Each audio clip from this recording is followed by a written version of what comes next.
It's amazing. This day is truly special. Just seeing the type of support we have from the community, from the school, from our peers. It's really great, for a lot of people to take time out of their busy schedule to celebrate with us for an hour is really great. Especially Mayor Tom Henry coming out, taking time out of his very busy schedule to give us the proclamation and recognize us as something very worthwhile to us.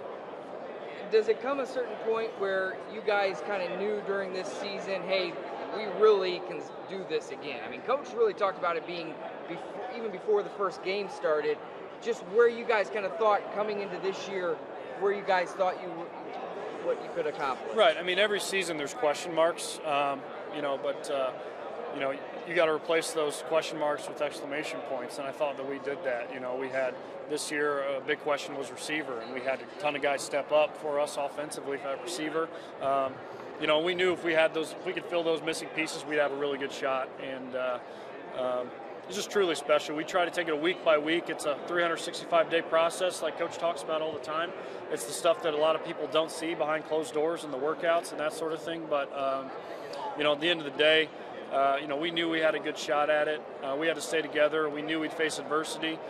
We had to be mentally tough enough and disciplined enough to take those punches and keep moving forward. So, of course, now along with that, a lot of the personal awards, the NAIA Player of the Year, and so many different accolades, All-Americans for some of your teammates. Coach gets Coach of the Year award. Putting that all together, how special is this team and what you guys accomplished this year, and really how it kind of ranks to last year as well? Well, I've been extremely proud of my senior class, especially this year with leadership. But, as far as the team goes, as far as the program's gone, ever since my freshman year, we've gotten a little bit better every single year. My freshman year, we came in, we were 6-5, we didn't make the playoffs, and it was about the world was about to come to an end. It was not good. Made a lot of changes in the offseason. That's where it started. And we got better my sophomore year. We made it to the semifinals and got beat. But we knew we were so close, and we knew we had a great opportunity that next year. Next year, we, in our sophomore year, we won conference champ. So junior year, that championship year, we won the championship, but we also we lost in the regular season, didn't win conference champ. So, but we won the national championship. And this year, we were able to do both: win conference, go undefeated, and win the national championship. So every single year, we got a little bit better and better and better. And I think that's something I'm extremely proud of. Again, it all falls on the coaching staff, Coach D, and the leadership. But it's something, a legacy that my class leaves behind, and it's something that, no matter what, nobody can take that away from us, like Coach said. There's something about what's about this team that's so special, that defining characteristic that has made this team have so much success, specifically these past 2 years? I think it's Coach D and the leadership. Guys have bought in. When guys buy into the culture here and the tradition, it equals something great. And it takes every single guy in that program, in that locker room, to do it. But it's a nonstop process too. Coach talked about it, the CPR, the character, process, and then the resilience. The character is the foundational level that we have, that Coach instills in us as far as the program. And then we go to the process, which is when we get into the winter weights sessions, the early mornings, we get into spring ball, then summer ball, and then fall camp.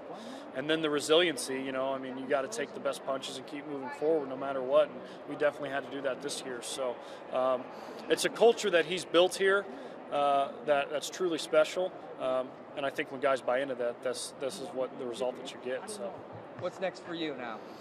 So I will be training for a pro day coming up. I would love a shot at the next level. As far as this semester specifically, just have a few more classes to take, and I'll be working part-time at the place I've been working at for a couple years now, an insurance brokerage firm called Highland. So I'll be doing that and then training and setting my training schedule with AWP. So I'm looking forward to that as well. And then I'll have a pro day here at the end of March, and hopefully a camp invite, free agent signing, or something better than that here at the end of April. So after pro day, it'll kind of be a waiting period, and I'll just be waiting for an opportunity. So, what's that training process been like so far, getting ready for that next level, maybe? Yeah, so right now I've been in some showcases. So really just been working on some things with drops and that sort of thing, just the next level that I'm going to have to do that maybe I wasn't as accustomed to doing at St. Francis. So really just working on some stuff, kind of tightening my game and that sort of thing for those showcases. And then took a little bit of time off with my family, and then coming back here and really going to hit it hard. So there's some balance. You got to enjoy it as much as you can. At the same time, we talked about CPR. It's character process. Take care is a positive result. So in order for us to have a positive result, we do have to turn the page. We do have to start a process. It starts at 5 o'clock tomorrow morning. So here we go again. What does the support mean, not only from administrators here at the school and the band and the students, but also the city of Fort Wayne with the mayor and the county commissioner? Before we ever played a first ball game, one of the things that we wanted to do was to be a great representative for our university and for the city, and be a bridge from the university to the city. Of course, having an alum as mayor has been helpful. But we've had so many wonderful people here in Fort Wayne that have embraced us and made us better. Without community involvement, privately, corporately, we wouldn't be where we are today, I'll tell you that much. When you evaluate kind of what this group accomplished over the last couple of years, what do you think, are there one or two traits that make them special in your mind? They're high character guys. They take things very seriously. We're not perfect, but we have each other's back. We trust one another. We don't want to let each other down. So there's a real sense of urgency when the bullets are flying that you've got each other's back. And I think we maximize our potential pretty doggone well. And it just goes back to a great group of young men of high character, and they like each other. They want to be good. With the success that you've had here, I'm sure you've had opportunities to go other places. Why have you stayed here? What has made St. Francis so special to you over the years that has made you want to stick around? It's my home. When I came here, I felt at home. The community, the sisters, Sister Elise, Fort Wayne community. I've lived a lot of places. This is the best place I've ever lived. And after about year 4 or 5, I thought, man, this is great. The people here are great. Why leave? This is my home. Talk about Nick a little bit and kind of the process that he now gets to go through to potentially go pro next year. How have the conversations been with him adjusting to that? Well, it's a big adjustment. I mean, he's been such an integral part of who we are, what we do, what we've done, success we've had. It's probably been more of an adjustment for me than it is him. But he's a talented young man. He's a brilliant football mind. That's something, when he does those types of testing for the NFL, he's off the charts. So that's not only got a great arm, what is in the gray matter is extremely at the top of the ladder. So I hope he gets a chance because he's good enough to play for anybody. Is he going to continue working with you or the program, or what's kind of the adjustment? Well, we hope he's playing on Sunday, and that would prohibit that. If not, and he decides to settle here in the area, he's got a job being our quarterback coach. I'll fire myself. But even just the next 6 months or over the next semester? He's going to be working out here in town, so he'll be ready. I mean, he just came back last week from a combine, NFL combine in Texas.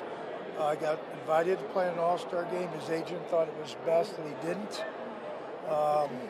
Got a lot of people calling about him, wanting more film. I think he's got a good chance. I think if he gets in camp, he'll do well. And how does that motivate the guys who are coming back and returning at 5 a.m. tomorrow morning? You'd have to ask them that. I don't know. They may not even know that. You've got to take care of your business. I guess it's every kid's dream to go play in the NFL someday. but what are the odds? I mean, you've got to prepare for life after football. You got to take a day at a time. You got to get better. Yeah, I hope Nick makes it. I hope we've got some other players down the road that do, but we're preparing them for life after football. And for the guys who are coming back tomorrow, you've found kind of a system that works. Is there anything that's going to be changing in preparation for next season, aside from higher? Well, you know, you change a little bit every year with who you have and not who you had. So, I mean, we graduated a great quarterback, graduated a good inside receiver, a couple of offensive linemen, great middle guard on defense, a couple good secondary guys, outside linebacker. So, you know, you got to replace those. And once you find out, you know, your physical capabilities in these areas, you adapt to what you do to who you have. So that's why you have spring ball, and you're able to try to fit the puzzle together.